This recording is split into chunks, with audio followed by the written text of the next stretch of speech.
this one, cikgu nak buka Telegram group because whatever yang cikgu ajar, I will masukkan dalam video. So you guys can see the Telegram, can or not? So can I open the Telegram group with you all? Then I put everybody inside there, then kita boleh buatkan kita punya Telegram group, boleh ya? Okay, make one here. What is the question here?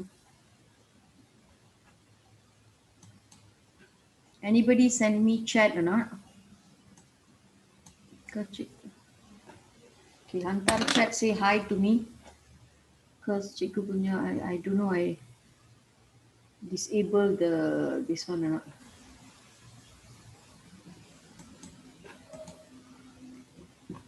Okay, now, so while waiting for your friend, shall we start? Boleh kita mula, my dear children? Okay. Right, okay. So cikgu ada kat sini. Okay, chat here. Why cikgu tak boleh nampak chat diorang? Okay, now I can see. Okay. Okay. Okay, alright, now, let me go here. Now, guys, I will explain to you all one by one topics dear. Then we'll go straight to the bab. Now, I will cikgu akan ajar kepada anda daripada buku teks anda. Because why? Tak ada buku keluar. So, we only use your buku keluar because cikgu dah pergi cari sampai so many places. But we don't have anything. So now I'm going to introduce you with all the bars because then only it will be easier for you all to understand. Boleh faham kah? Boleh tak boleh? Ya, boleh teacher. Boleh. Okay. Now, so kita tengok sayang kat sini daripada topik anda. You can see what are the topic yang kita akan belajar. Now, kita akan lihat untuk tingkatan 5 batch 2021. So, anda tahu berapa topik yang kita ada? Dah belajar kan? Dah tahu kan? How many bab are there? 10 bab ya. So kita ada 10 bab. Nah, bab yang pertama kita akan belajar tentang kedaulatan negara. Nah, apakah itu kedaulatan negara? A sovereignty, a negara yang berdaulat. Kalau negara itu berdaulat, negara itu tidak akan diambil alih oleh negara yang lain. Can understand? Nah, contohnya what happened today in Myanmar? Anybody knows? Baru berlaku 2 hours ago. No. Very big issue yang melibatkan negara dia. Anybody knows guys? No, tak tahu. No clue. Alright, negara Burma dia adalah sebuah negara demokrasi. Within a few hours, negara Burma telah diambil alih oleh tentera dia. So, kedaulatan negara dia tergugat. Can understand sayang? Boleh faham? Within around few hours, they managed to take and Perdana Menteri mereka telah ditangkap dan dipenjarakan. Aung San Suu Kyi telah ditangkap dan penjarakan and the country is under this one lah. So what will happen? Bila negara itu menjadi sebuah negara, because last time it used to be a country under generals, that means tentera, and there's no communication outside, they will cut down and everything. So what happened? Semua dia punya connection because I just got to know within 1 hour, so I can get some newses and everything. After that, they are trying to cut everything. Mereka cut dia punya internet supply, electric, TV, anything they will take over. So ini berarti kedaulatan negara itu akan hilang. So kalau kedaulatan negara itu hilang, they cannot stand their own. They have to get the help from other people and everything. So that's why kedaulatan sesebuah negara itu adalah penting. So we must know what is negara yang berdaulat, apa dia ciri-ciri negara yang berdaulat, kenapa kita perlu mewujudkan negara yang berdaulat dan apakah langkah yang perlu kita ambil untuk mempertahankan kedaulatan negara kita. Can understand? Boleh faham? So kedaulatan is actually adalah kuasa tertinggi sesebuah negara. Kuasa tertinggi sebuah negara. So that is the first one, kita kena tahu kedaulatan negara. Nah, bila kita punya kedaulatan, kedaulatan negara kita ini kita rujuk kepada perlembagaan negara. Nah, apa itu perlembagaan? Perlembagaan negara adalah undang-undang tertinggi negara. You see, in our country, who is the highest authority, sayang? In a COVID situation, you can see who is the highest authority now? Agung. Agung. Because why? Agung ada, tetapi Agung pun perlu menjalankan tugas berdasarkan dengan perlembagaan. The highest authority of the country is perlembagaan. Without yes, sayang. So you're saying before it's Raja berkuasa mutlak and now they ikut the law? Yes, correct. Kita adalah negara yang mengatakan kita mengamalkan apa? Raja berperlembagaan dan juga apa sayang? Demokrasi berparlimen. So memang kita adalah, even though kita ada raja, it's okay Sandra. Nah, even though kita ada raja, tetapi kuasa tertinggi negara still adalah perlembagaan negara. Everybody is bow down to perlembagaan. That's why apa yang dikatakan, apa yang dilakukan, everybody are voicing out. Kenapa kita ada darurat and everything? Because they are still got bound down by the law.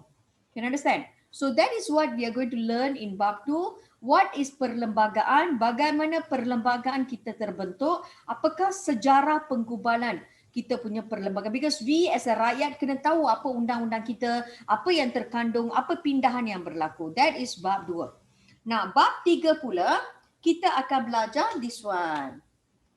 Just now I told you right, negara kita adalah raja berperlembagaan dan juga demokrasi berparlimen. Okay, so what is raja berperlembagaan? Raja berperlembagaan adalah kuasa raja tertakluk kepada undang-undang. Yes, kepada undang-undang negara ataupun perlembagaan negara. Alright. So that is raja berperlembagaan. Now what is demokrasi berparlimen?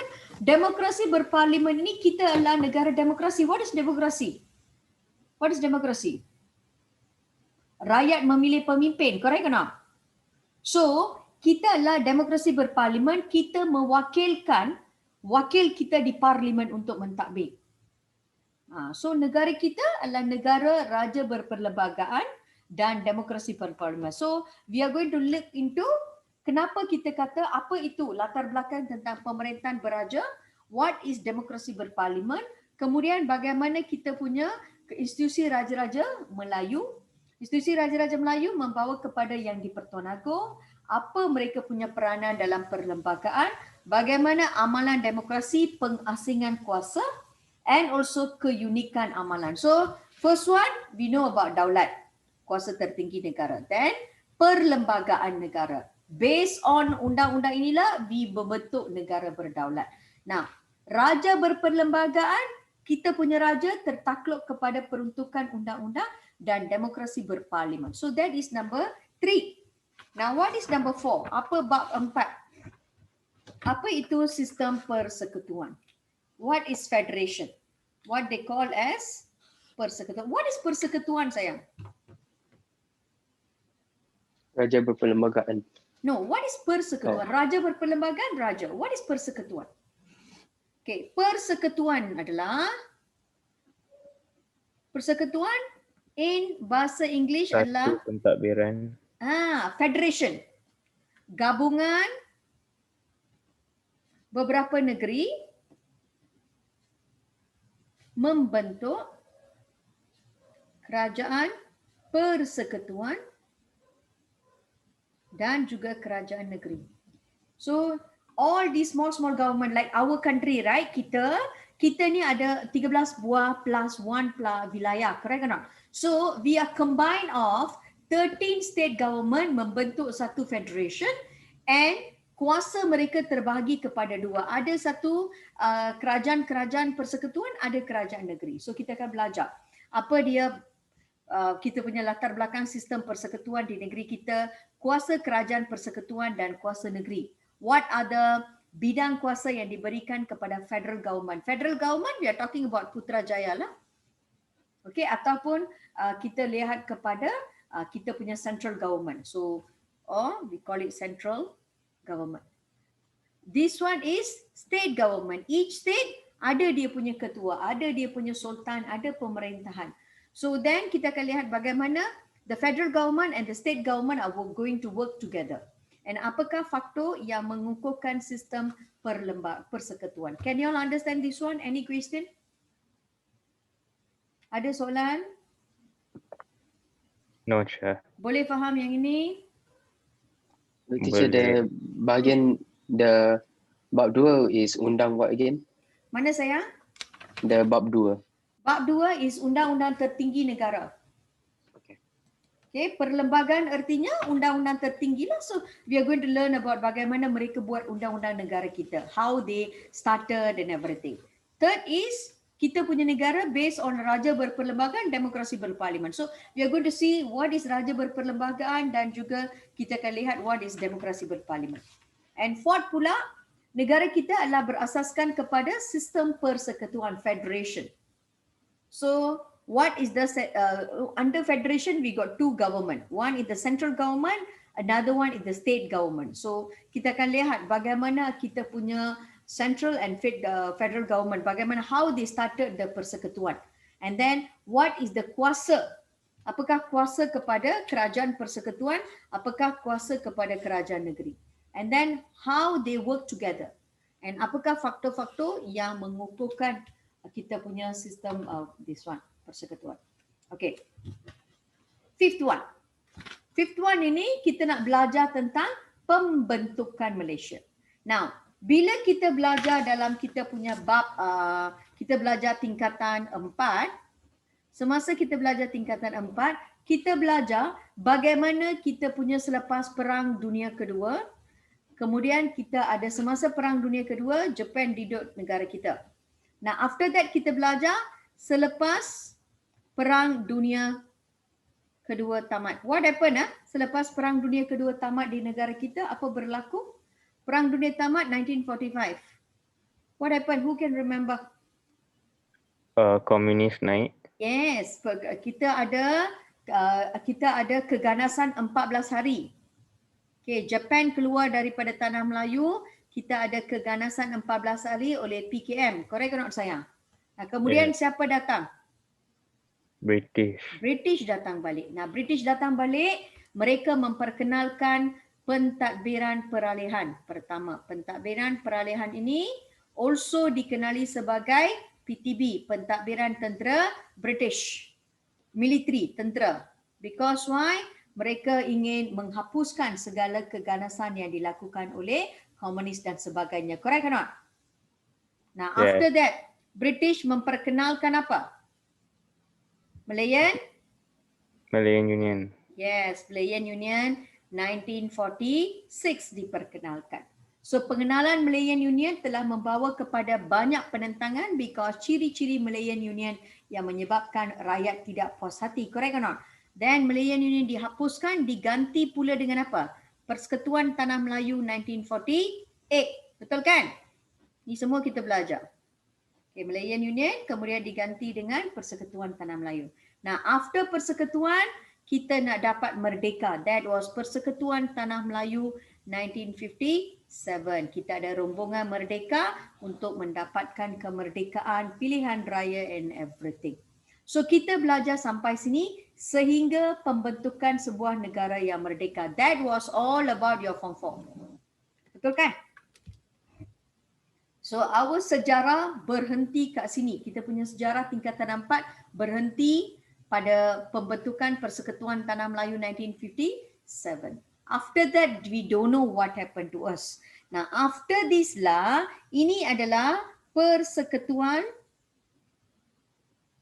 Tanah Melayu.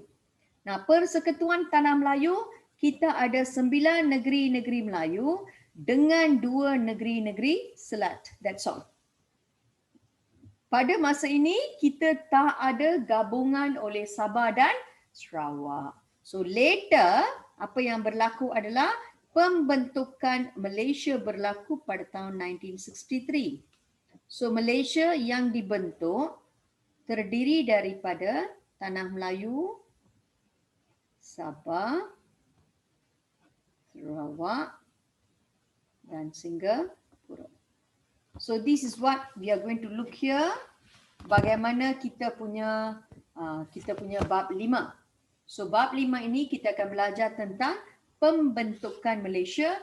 What is gagasan Malaysia? Apakah itu gagasan Malaysia? Siapakah yang membawa kepada usaha ke arah pembentukan Malaysia? How reaksi? How the neighbours? Because why?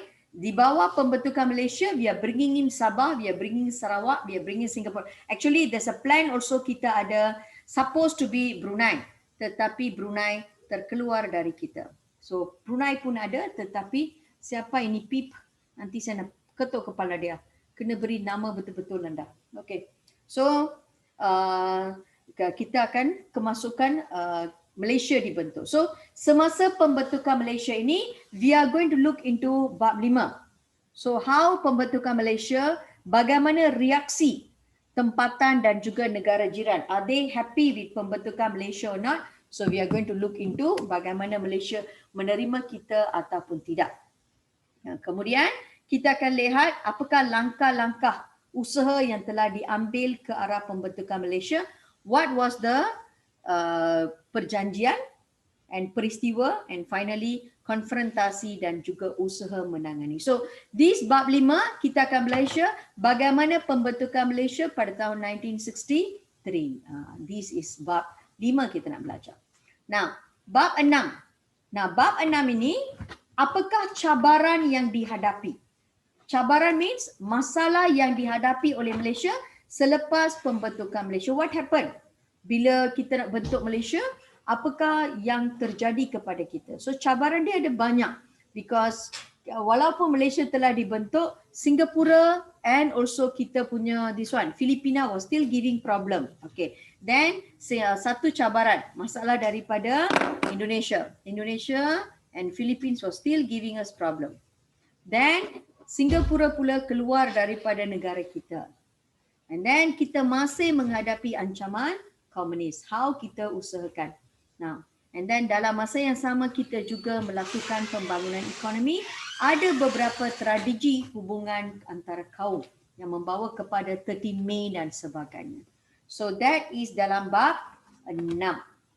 Okay. Bab 7 kita akan belajar here. Tragedi hubungan kaum. What is tragedi hubungan kaum?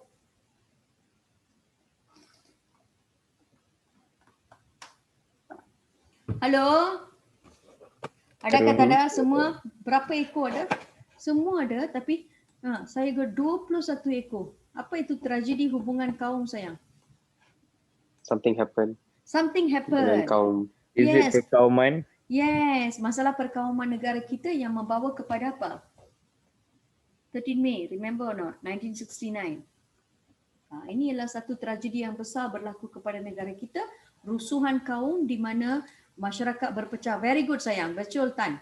Okay, 13 Mei. So, masalah ini telah membawa kepada penstrukturan negara. Negara kita mula distrukturkan kembali untuk memberi kesejahteraan negara. So, kita mula melakukan pelbagai langkah untuk perpaduan dan integrasi nasional. So, one of the main reason yang boleh membawa kepada perpaduan adalah dasar pendidikan. So, kita tukar dasar pendidikan. Kita bahasa Melayu perubahan, dasar kebudayaan kebangsaan diperkenalkan, sukan mula menjadi alat perpaduan utama, and rukun negara juga diperkenalkan sebagai tonggak kesejahteraan negara. So this is how kita membina kita punya kesejahteraan. Now, bila kesejahteraan, keamanan, perpaduan dah capai, now kita punya kemakmuran ekonomi pula perlu berdiri tumpuan. So kita memperkenalkan pelbagai usaha untuk pembangunan ekonomi negara kita. Right, so kita ada pengenalan DEB, bagaimana pelaksanaan DEB. DEB adalah dasar ekonomi baru yang dimulakan pada tahun 1970 until 1990. 20 years plan. It was started by Tun Razak, but the master plan was Tun Mahathir. Okay, and it's a very good program and ia membawa kepada kejayaan yang besar kepada negara kita.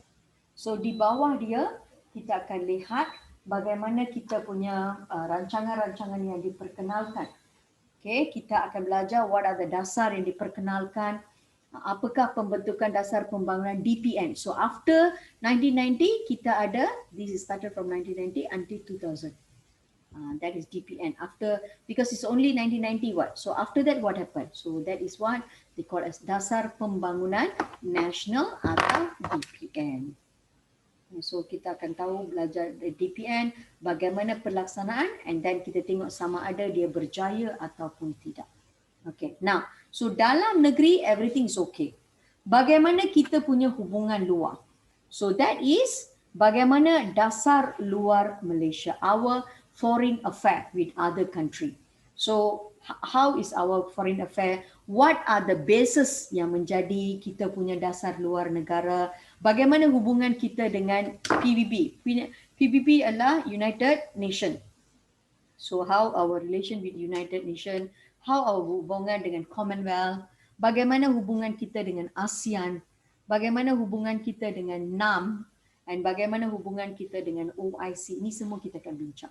Now, apart from that, final one, bagaimana kecemerlangan negara kita di prasada dunia.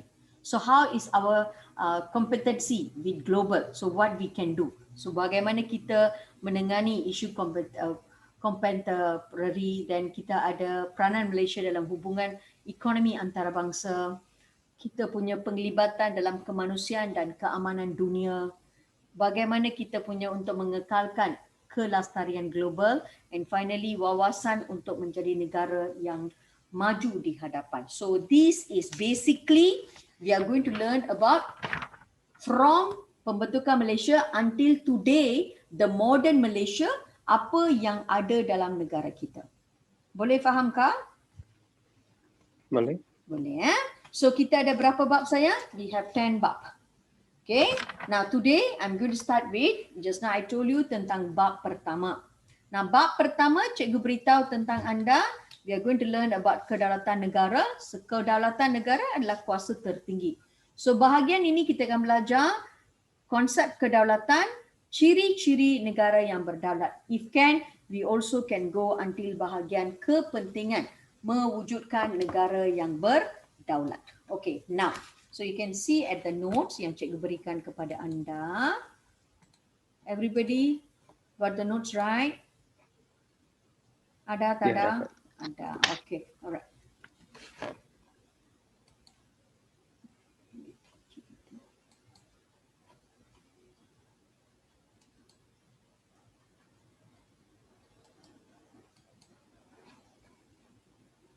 Okay, I can't see your, anybody send chat or not? I don't know how I cuba, okay, control, okay.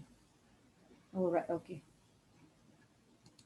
Sometimes I tend to, this one, off on your, right. Okay, now, so first of all, kita lihat kat sini, bab 1 kita nak belajar tentang kedaulatan negara. Nah, bila kita belajar tentang kedaulatan negara, kita akan belajar 4 bahagian. So, bahagian pertama 1.1, kita akan belajar tentang konsep kedaulatan. Nah, bila kita belajar tentang konsep kedaulatan, we are going to look into 3 bahagian yang kita akan memberi penekanan. Bahagian pertama yang kita akan beri penekanan adalah tarikh kedaulatan, pandangan tokoh dan juga jenis-jenis kedaulatan. Now, as I told you, what is kedaulatan? Kedaulatan adalah kekuasaan tertinggi dan kewibawaan sesebuah negara bebas, dan mereka mempunyai hak untuk melaksanakan pemerintahan dan pentadbiran negara. Can you understand what is kedaulatan? Just now I give you the reason, kita punya this one yang cikgu berikan kepada anda. What is the one I told you just now? Apa yang cikgu jelaskan tadi? Something about someone. I just told you about one country. What country I put you? Myanmar, correct or not? What I told you? The Prime Minister got arrested or something. Yes. Okay, now I'm going to, okay, this one. I'll show you all. Okay. You see, this is what happened to them last time, and now it's happening to them again. So cikgu letakkan kat sini. This is the post by their people. Okay. So this is what happened when a country is gone, right? Okay. Cikgu letakkan yang ini, what they put, we Myanmar citizen need the world to know what's happening. Apa ni? Okay. Need to know what's happening in Myanmar right now before our Wi-Fi are cut off. They already cut off TV broadcasting lines, phone services in order to prevent us reaching the world. Again, in 2021, history is about to repeat like 1988. We couldn't let it happen. Again, guys, please help us to spread what's happening in Myanmar. So you can see here, this is apabila sebuah negara hilang apa? Apabila sebuah negara hilang apa sayang? Hilang kedaulatan. Hilang kedaulatan. Because kalau negara itu hilang kedaulatan, barulah negara itu, because negara itu tidak ada kuasa tertinggi dan kewibawaan sebagai sebuah negara yang bebas, dan dia juga tidak mempunyai kuasa untuk melaksanakan pentadbiran negara. Boleh fahamkah? Can understand? Yeah. Okay. But then Sean? isn't it the Prime Minister, they're what? Also something bad? Okay, you see, Burma was under two, sayang. One is Burma was a democracy country, but from last time, the military was overtaking everything. So this lady, the Prime Minister Suhan Kyi, she was holding it from the Prime Minister. She was working together so that the country was not under military, because for a long time they was under military, and suddenly, because Aung San Suu Kyi's father, Aung Saun, remember kita belajar, that was the daughter. Burma punya independence, kita pernah belajar dalam bab pertama. His daughter, he is the one get the independence from the military. Kita pernah Bamau, Dr. Bamau, and also Aung San Suu Kyi. Kita pernah belajar. Oh, yang ada banyak connections tu. Yes, correct. Kita pernah belajar last year. Correct or not? His daughter is this one. So she tried to bring the independence for democracy for the country and everything. It was done. Now, because of the COVID situation, they take and uphold the power. Can understand? Because negara demokrasi now cannot, because rakyat sudah takut, everybody in fear and everything. The system in the country are not moving slowly, so smoothly. So these people are taking over the power lah. Sama. Kalau kita hilang kuasa tertinggi kita, this will happen to a country. Alright? This is bila sebuah negara hilang dia punya kedaulatan. So that is kedaulatan. Erti kedaulatan adalah kekuasaan tertinggi dan kewibawaan sesebuah negara yang bebas. And dia juga, negara itu mempunyai hak untuk melaksanakan pemerintahan dan pentadbiran dengan sendiri. Okay, kedaulatan negara kita dapat dilihat dengan jelas. So kedaulatan negara kita, we actually not today, kita dapat lihat sejak daripada Kesultanan Melayu kita. Why?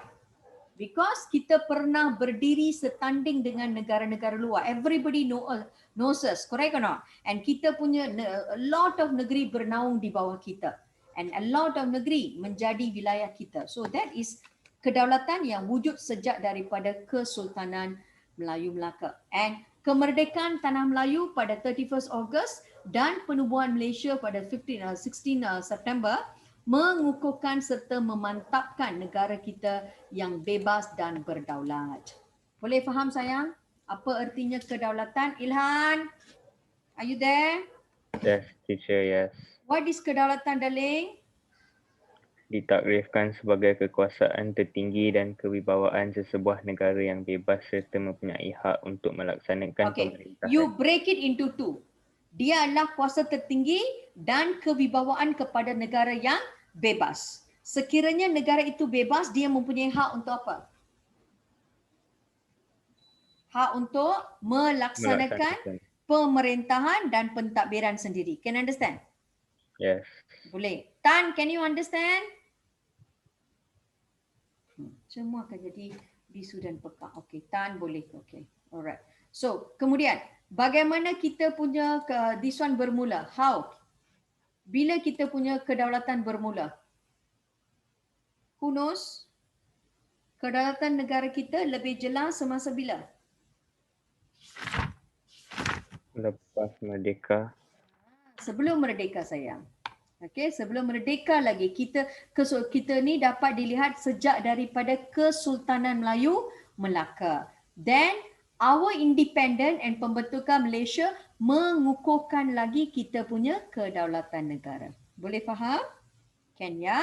Okay, now kita lihat kepada takrifan kedaulatan mengikut bahasa. Now kita akan belajar 4 bahasa. Satu, kita akan belajar tentang dalam bahasa Yunani. Second one dalam bahasa Inggeris. Third one dalam bahasa Arab. And also bahasa Melayu. Okay, so we go one by one.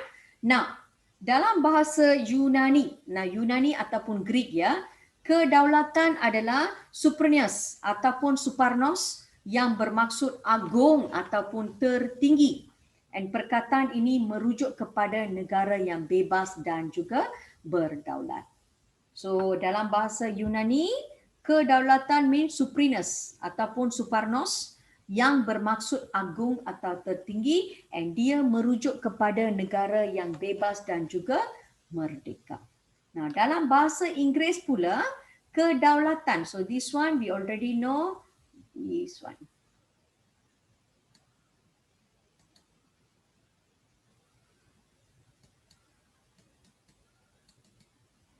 Alright. Iaitu negara yang bebas dan juga merdeka. Nah, kemudian kedaulatan dalam bahasa Inggeris adalah sovereignty yang bermaksud negara mempunyai kuasa yang penuh terhadap pemerintahan. So that means the people in the country got all the rights terhadap pemerintahan negara kita. Dalam bahasa Arab pula, ia dikatakan wujud daripada perkataan daulah. Daulah bermaksud kuasa pemerintahan sesebuah kerajaan. Okay, and the final one adalah bahasa Melayu. Bahasa Melayu is daulat. Daulat bermaksud kuasa tertinggi terhadap pemerintahan negara. Okay, so you boleh lihat ini maksud-maksud dia. The first one is Yunani, second one kedaulatan dalam Inggeris, third one Arab, fourth one is Melayu. Okay, now kesimpulannya, kedaulatan merujuk kepada kuasa tertinggi sesebuah kerajaan bagi menjalankan pemerintahan negara yang bebas dan juga merdeka. Boleh faham children yang ini? Boleh? Betul lah, boleh ya? Tak ada masalah, betul lah. Okay, siapa tak faham? Ada satu soalan kat sini. Okay, very good sayang. Now, sekarang bahagian yang berikutnya kita lihat cikgu letakkan kotak because dia dah lari sikit. Is supposed je kotak tu you supposed to write what? Okay, you supposed to write this one. Okay, I want you to write this. Okay, dalam buku kosong anda tuliskan yang ini. Okay.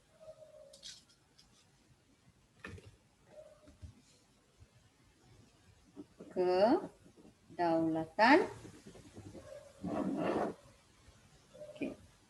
Maksud Yunani,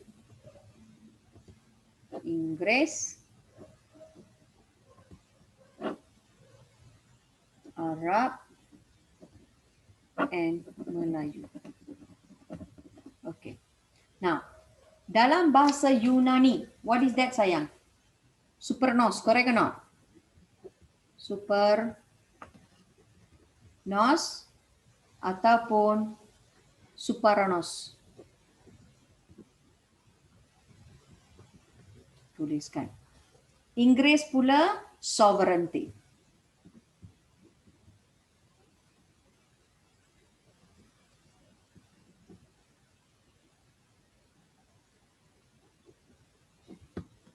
Dalam bahasa Arab, daulah. Dalam bahasa Melayu, daulat. Okay, tuliskan dalam kotak tu. Sudah tulis semua?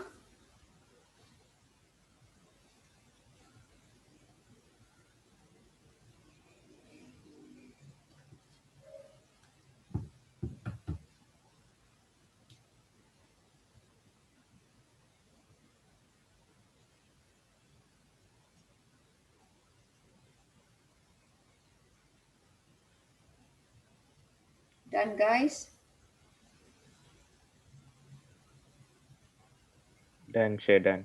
Very good. Okay. Now, so this is kita punya maksud. So once we are done with the maksud, we can go to the next bahagian. Okay. So the basic thing, maksud kedaulatan adalah, kita sudah tahu the basic one adalah kedaulatan merujuk kepada kuasa tertinggi sebuah negara kerajaan bagi menjalankan pemerintahan negara yang bebas dan juga merdeka. Nah, kemudian pandangan tokoh. So kita ada beberapa orang tokoh yang memberi pandangan yang jelas tentang kedaulatan. Okay, one question. What is the question? Okay, my dear. Our class finished 7:30, right? Sean, I finished 7:30. Why you are in the rush? I don't know, you start like 10 minutes late, so I thought you're going to finish like 7:40. That's why. Yeah, I started late, right? Yeah, because of my computer, I got problem just now. Even my Form 5 class, I have to stop in the middle because it was hanged and everything. Okay, never mind. What we do, maybe today we finish 7. Straight you got Mr. Guna's class, right? Yeah. Yep. Okay, so today cikgu akan habiskan 7:30, tapi minggu depan I will mula lebih awal sikit. Boleh ke? Maybe kita mula 5:45 macam tu. Okay. Normal timing, What is that? Normal timing, is it? Mr. Guna's one. Mr. Guna buy for me new laptop. He won't give lah. You don't know, but the COVID time lagi dia jadi kedekut. Okay. Next week we start a bit early, 5:45 sayang. Then I can replace back the time for you lah. So today kita akan habiskan. Okay.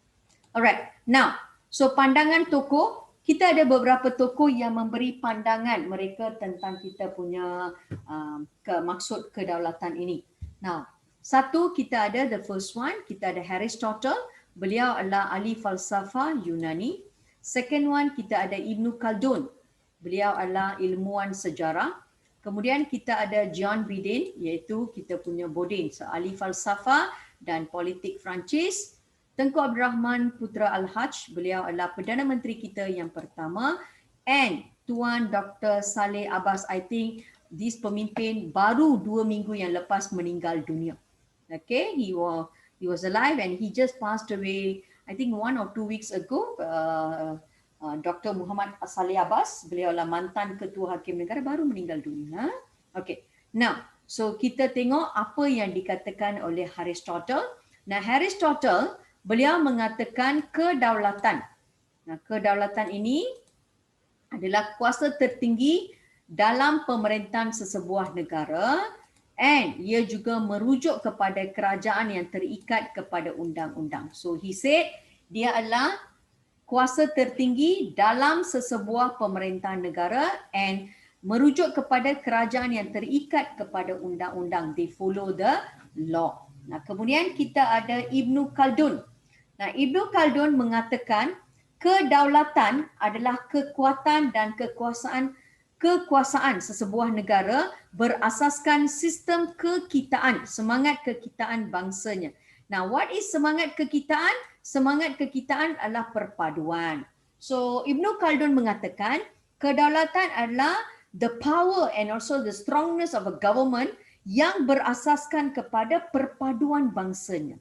Alright? And semangat kekitaan ini mesti diiringi dengan semangat, kekuatan semangat beragama, menyebabkan suatu bangsa rela berkorban demi untuk mencapai dia punya cita-cita yang sama. So that is kita punya Ibn Khaldun. Beliau mengatakan kedaulatan merupakan kekuatan dan juga kekuasaan sebuah negara berasaskan semangat kekitaan. And kekuatan semangat ini diiringi dengan semangat kekuatan beragama. You have to have a very good, strong in religion so that anda boleh membentuk satu bangsa yang rela berkorban demi untuk mencapai cita-cita yang sama.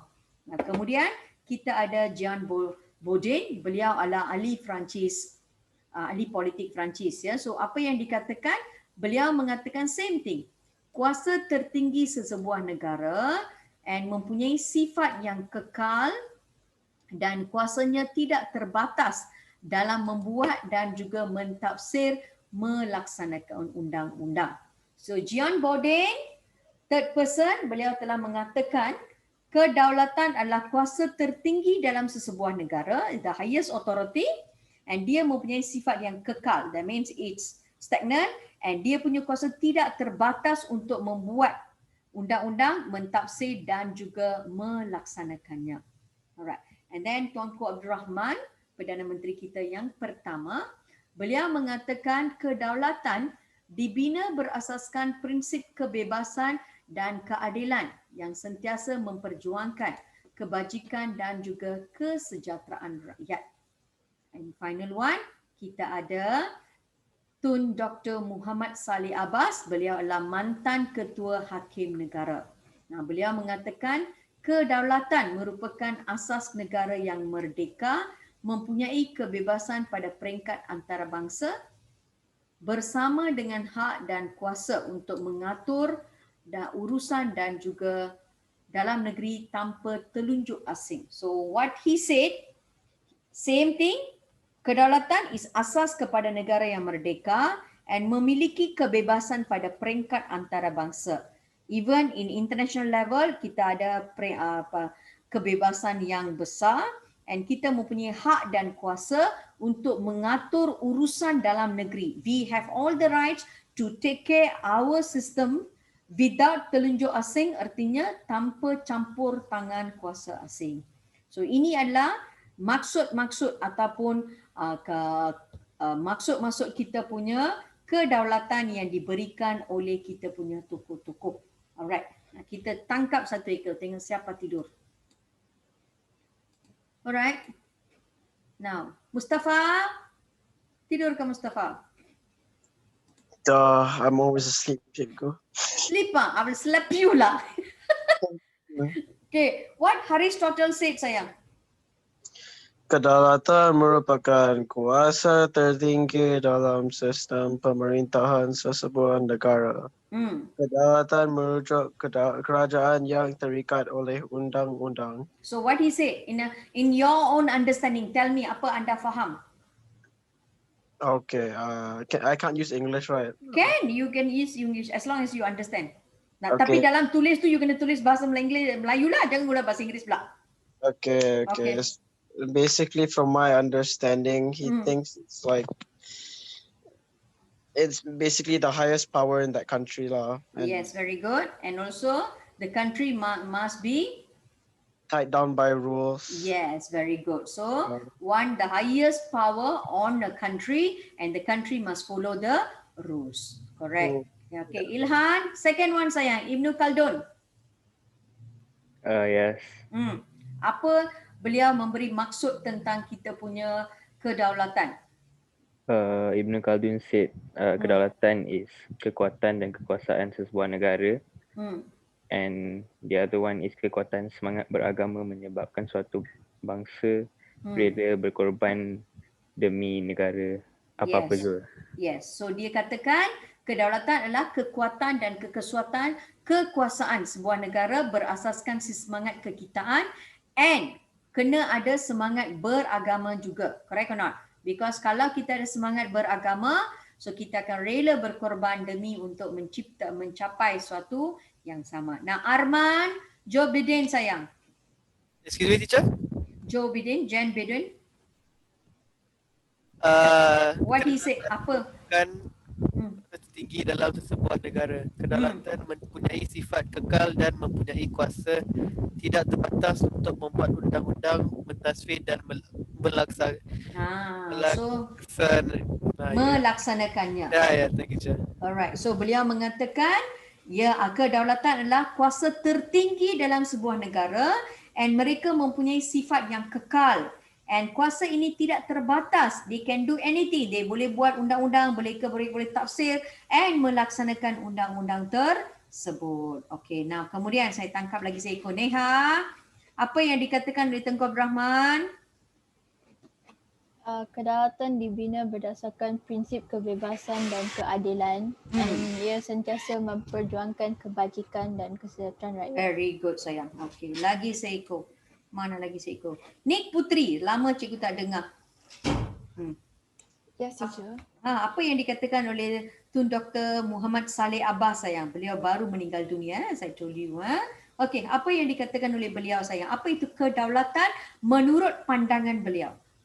Iaitu kedaulatan adalah sesuatu asas, sesuatu penting untuk negara bagi merdeka kerana mempunyai kebebasan untuk mempunyai hak dan kuasa untuk mengatur urusan dalam negara tanpa terunjuk asing. That means tanpa campur tangan kuasa asing. So he said sovereignty is the base for an independent country whereby they got all the freedom di peringkat antarabangsa dan juga mereka they got all the rights and also power to maintain their country tanpa campur tangan kuasa asing. Boleh faham guys yang ini? Boleh tak boleh? Satu ekor pun takkan cakap. Semua Sorry, cikgu. Boleh? Boleh ya? Okay, very Boleh good. lah. Okay. Alright, now. Ringkas bolehlah. Sangat sedih ya cikgu dengar macam tu. Okay, kedaulatan merupakan... Tokoh-tokoh. Tokoh-tokoh, okay. Nak kena ingat. Alright, very good. So kita kena ingat apa yang kita kena tuliskan, nanti cikgu akan beritahu ya. Nah, kedaulatan merupakan kekuasaan tertinggi dan kewibawaan sebuah negara merdeka untuk menjalankan pemerintahan serta melaksanakan undang-undang. So this one basically we already know, correct or not? So all the tokoh, how many tokoh are there? How many tokoh? 5 tokoh, 5 tokoh. Okay, now bahagian kedua yang kita nak belajar adalah kita ada jenis kedaulatan. Nah, jenis kedaulatan ini kita ada berapa sayang? 4 jenis kedaulatan. Alright, now kedaulatan berbeza mengikut jenis kedaulatan ini we are going to learn about jenis kedaulatan. Kedaulatan negara berbeza mengikut pemerintahan yang diamalkan oleh sesebuah negara. So it based on the pemerintahan sesebuah negara. Setiap negara mempunyai hak. Satu berbeza mengikut pemerintahan.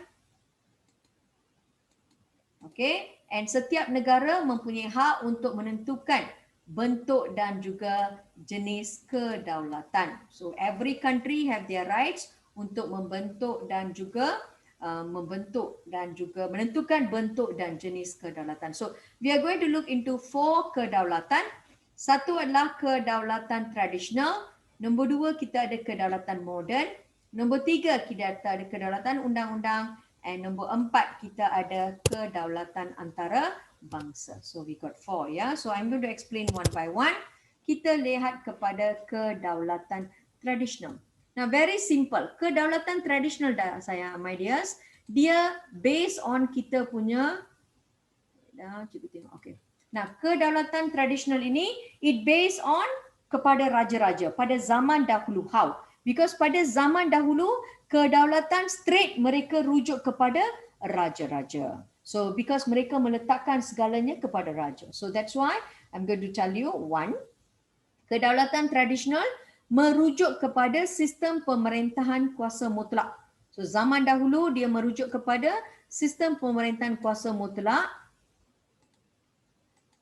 yang menguasai segala urusan negara dan wujud sejak daripada tamadun awal lagi. So anda boleh nampak, so the traditional way it based on sistem pemerintahan mutlak and segala-galanya. So raja berkuasa mutlak ini menguasai segala-gala urusan negara sejak daripada tamadun awal lagi.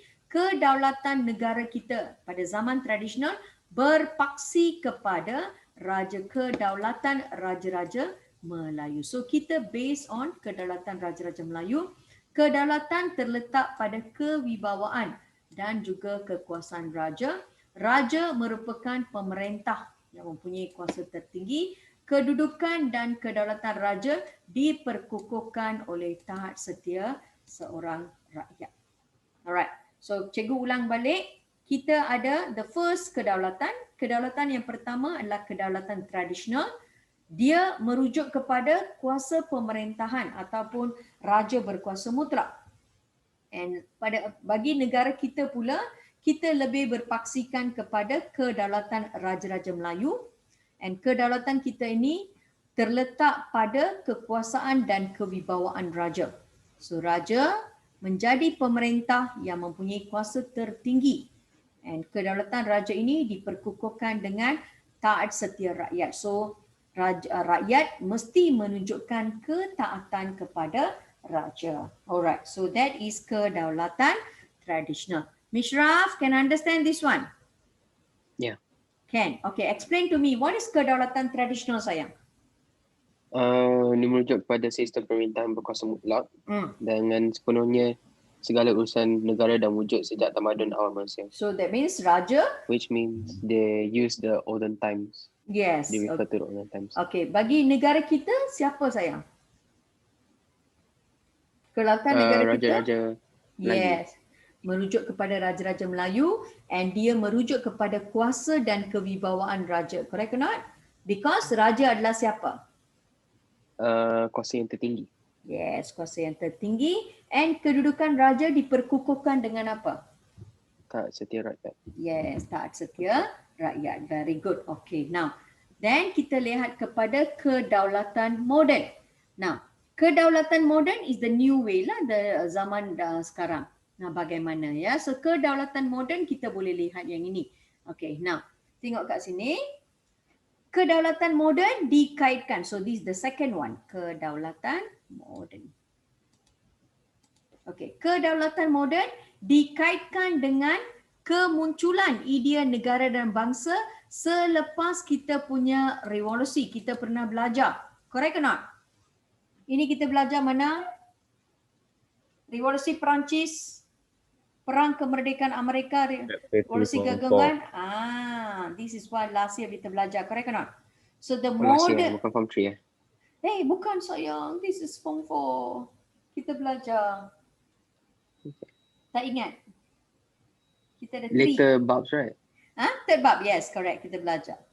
Right? So kedaulatan moden dikaitkan dengan idea kemunculan negara bangsa. Sebuah negara yang menunjukkan bangsa selepas revolusi keagungan di Eropah, di England dan juga revolusi Perancis. So kedaulatan juga dikaitkan dengan hak rakyat dan juga kerajaan berperlembagaan. And kedaulatan negara kita adalah sebagai sebuah negara yang bangsa yang lahir hasil gabungan negeri-negeri yang dikenali sebagai Persekutuan Tanah Melayu 1957 dan Persekutuan Malaysia 1963. So again, cikgu ulang, kedaulatan moden it based from kemunculan negara bangsa sejak daripada revolusi keagungan England and revolusi Perancis, and those keadilan ini, kedaulatan ini dia kait dengan hak rakyat dan juga kerajaan berperlembagaan. Tetapi negara kita, kedaulatan negara kita lahir apabila kita menjadi sebuah negara bangsa yang merdeka pada tahun 1957 dan juga pembentukan Persekutuan Malaysia pada 1963. So that is kita punya kedaulatan moden. Okay, kedaulatan moden. Saya tangkap lagi seekor. Salendra. Yes, teacher. Darling, can you explain to me tentang ini sayang? Kedaulatan moden.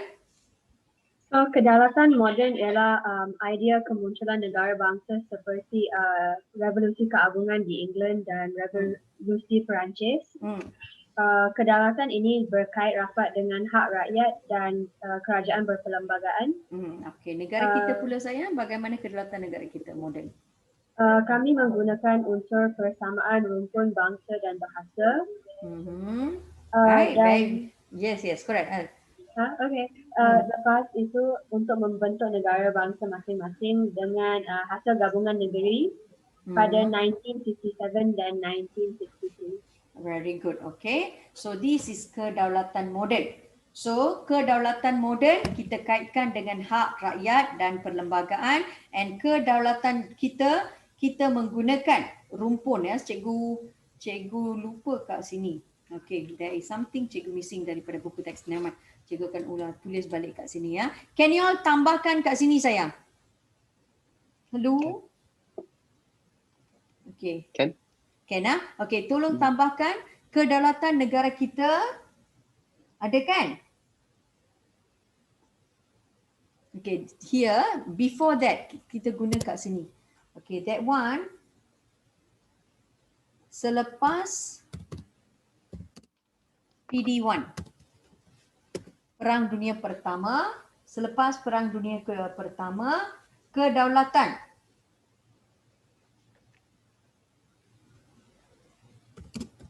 Kedaulatan dikaitkan dengan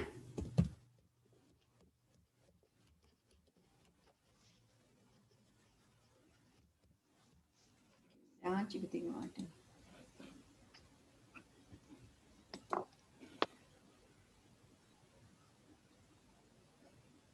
Okay, you can, this one you have to print out sayang, because I don't know when I can pass the notes to you all. Kalau boleh, I can print out, but not now because I have to, baru cikgu dapat buku ni and I'm still doing bab 1 and everything. Then only I can do. Now for your use, you can print out.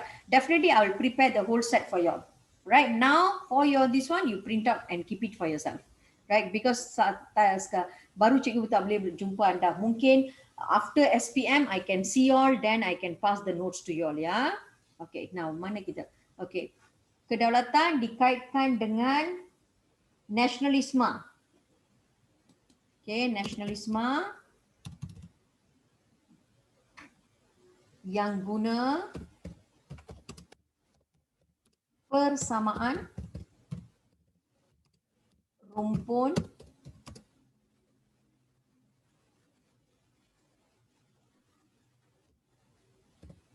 bangsa dan bahasa.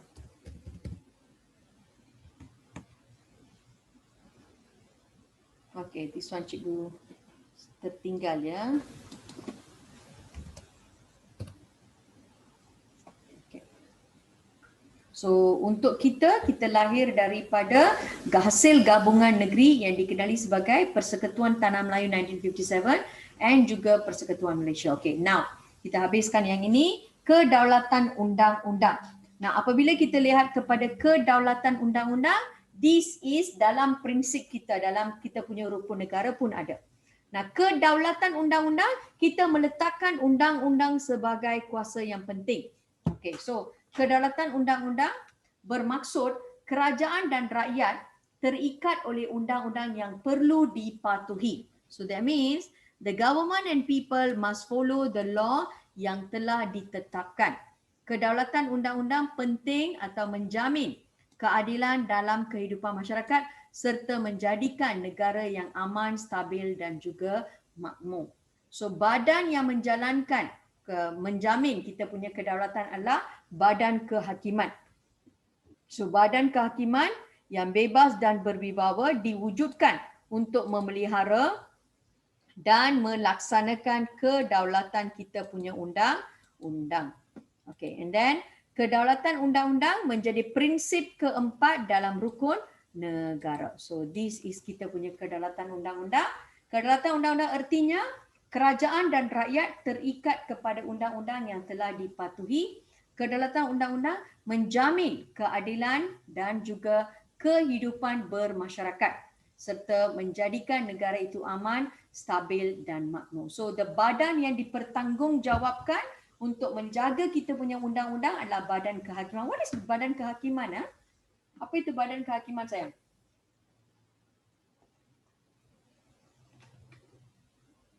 Hello? No clue. Is it the law? Law? Law? Who implement the law sayang? The judiciary. What is that sayang? The hakim. Yes, the judiciary lah. Badan Kehakiman is our court. You can understand? So the court, we got Supreme Court, we got Appeal Court. So they are the one yang menjaga dan memelihara kedaulatan undang-undang. Boleh faham?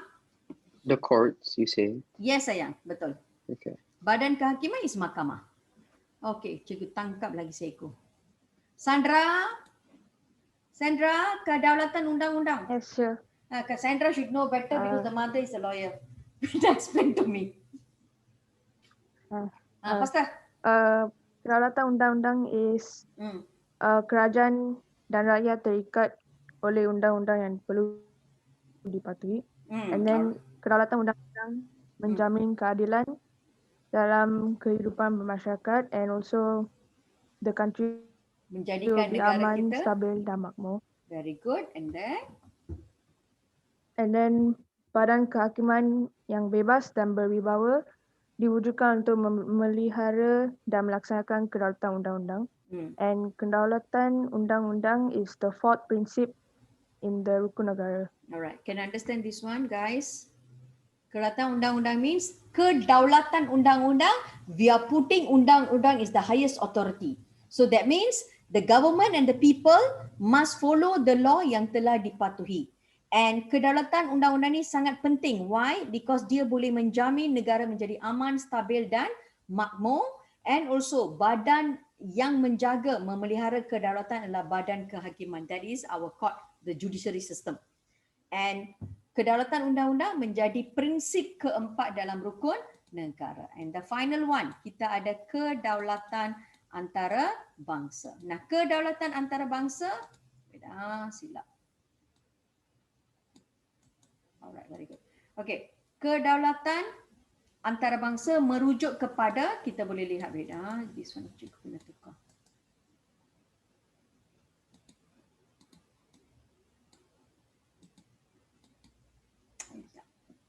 Okay, now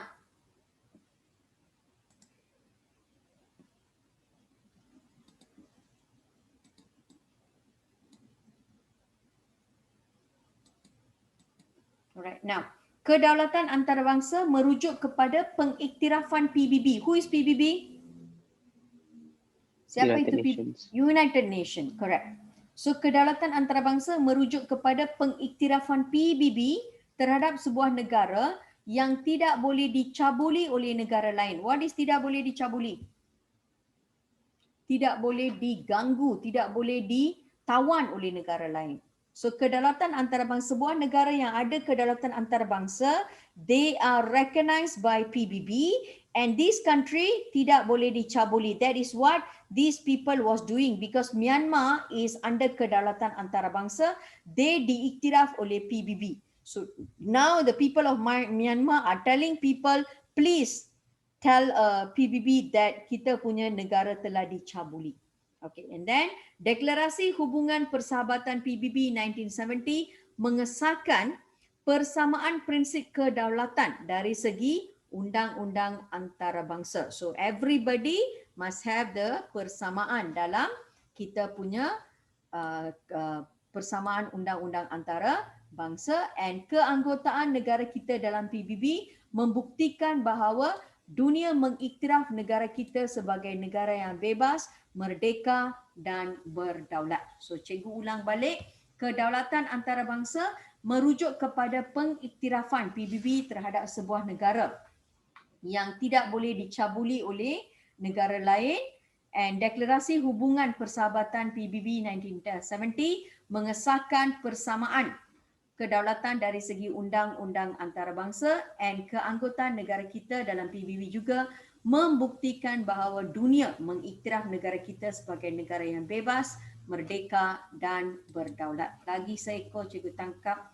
Ram, can you help me? Kedaulatan antarabangsa.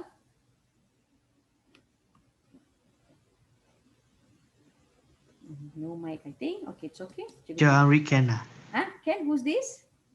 Terence. Oh, Terence. Okay. Ken, darling, tell me, what is kedaulatan antarabangsa? Very good, Terence. What is kedaulatan Oh, you're asking question lah. I Yes, thought yes. read or what? Yeah. You tell me what is kedaulatan antarabangsa? What do you mean kedaulatan antarabangsa? Merujukkan merujukkan pengiktirafan PBB terhadap sebuah negara yang tidak boleh dicabuli oleh negara lain. Very good. So dia adalah recognition given by PBB to a country so that that country won't be abused by other people. And Declaration Hubungan Persahabatan PBB 1970 mengesahkan wujudnya persamaan kedaulatan dari segi undang-undang antarabangsa. Everybody have the same undang-undang antarabangsa. And dengan menganggotai PBB, kita menjadi sebuah negara yang bebas, merdeka dan berdaulat. Can understand this one guys? Children? Can. Berapa jenis kedaulatan kita ada Hilhan? 4. 4. Okay.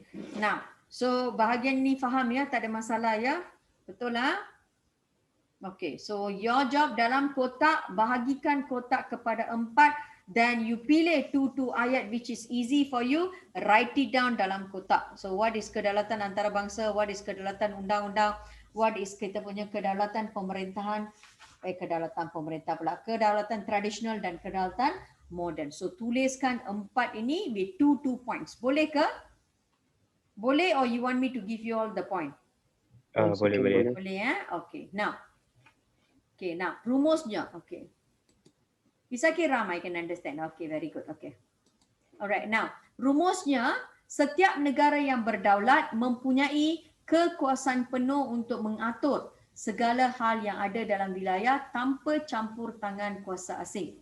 So rakyat perlu menggunakan kebijaksanaan bagi menghadapi cabaran demi mengekalkan kedaulatan dalam negara.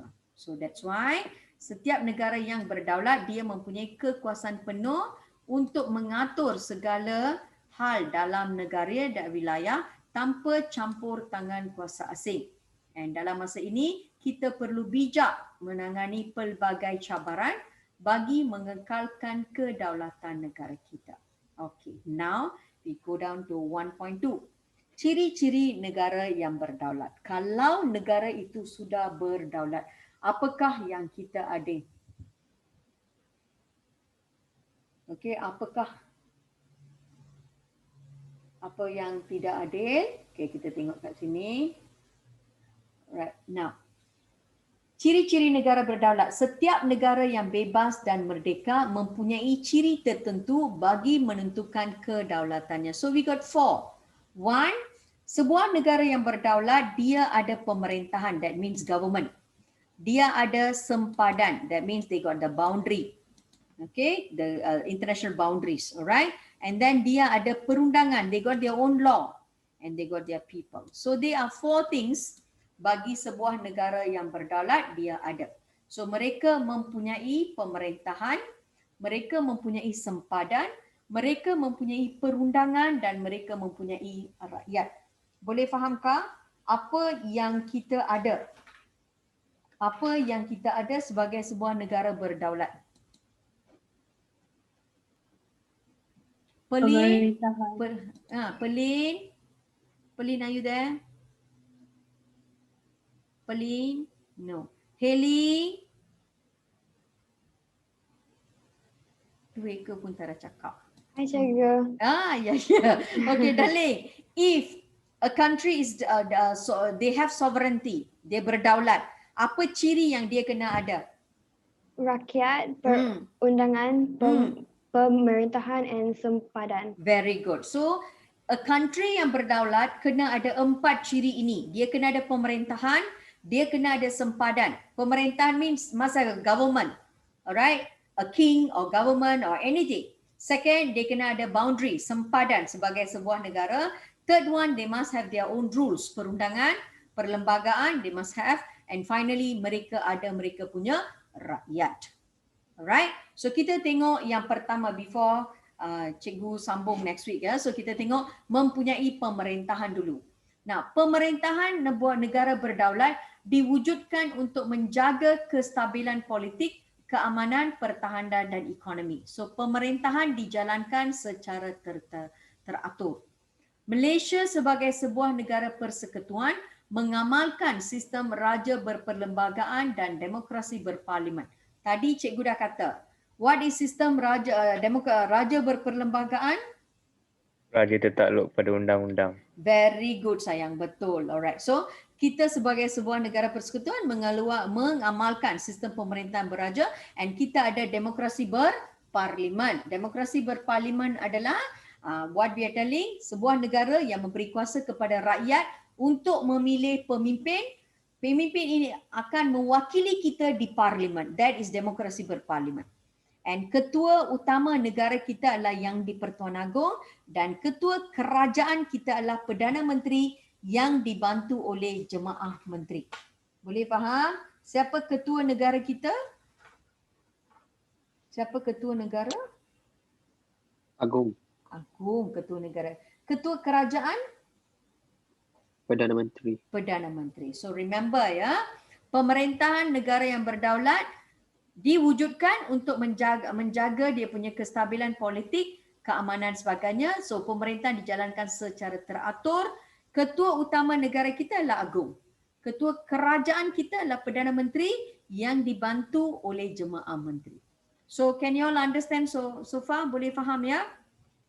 Okay. Boleh. Okay, with then I will end the class because you got max class. Nanti cikgu Guna akan marah saya. So next week we will start a bit early. Cikgu akan mulakan 5:45. Okay, somebody must remind me ya. Okay, with then see you guys. Bye bye. And then next week saya akan buat latihan dengan anda. Sediakan buku teks. Kalau boleh, we try to do latihan from buku teks first. Can or not? Sediakan buku teks every time I class. Okay, see you guys. Bye-bye. Love you all. Okay, bye teacher. Bye, darlings. Okay, teacher. Okay, sayang. Bye-bye. Okay, darlings. Bye-bye.